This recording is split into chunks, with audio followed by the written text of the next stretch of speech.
લગન પ્રસંગના ઓર્ડર લ્યો ભાઈ. હા ભાઈ, લગન પ્રસંગના ઓર્ડર લઈ ને. અરે હમણાં અમારા ભાઈના લગન હે એટલે તમને ઓર્ડર દેવાનો હતો. પોટેટો સ્પ્રિંગ રોલ નો. આ તો ભાઈ તમારા ભાઈના લગનમાં માણા કેટલું થાય? 500 કંકોત્રી આપી છે. એટલે 1500 માણસ તો થઈ જ જાહે, પણ તમે આ સ્પ્રિંગ રોલ નો ભાવ તો કયો. જો તમે રેકડીએ ખાવ તો એક પોટેટો સ્પ્રિંગ રોલ ના 40 રૂપિયા. તમારે લગનનો મોટો ઓર્ડર હે તો અમે 30 રૂપિયામાં કરી દઈશું. અરે વાહ ભાઈ વાહ, તો મોજ આવી જાય. તો ફટાફટ ઈ વાત ઉપર એક સ્પ્રિંગ રોલ ચખાડી દિયો. હા, હાલો ચખાડી દો ભાઈ.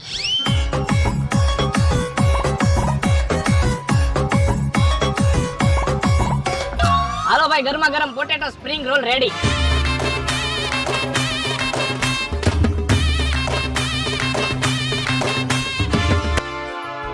વાહ ભાઈ વાહ, આ તો મોજ આવી ગઈ. મોજ આવી ગઈ ને. બોલો લગન કેદી એટલે ઓર્ડર લખી નાખો. કે ભાઈ ક્યાં ને? અરે પેલા ભાઈના લગન હાટુ છોકરી તો મળવા દ્યો, પછી તમને ઓર્ડર લખાવશી.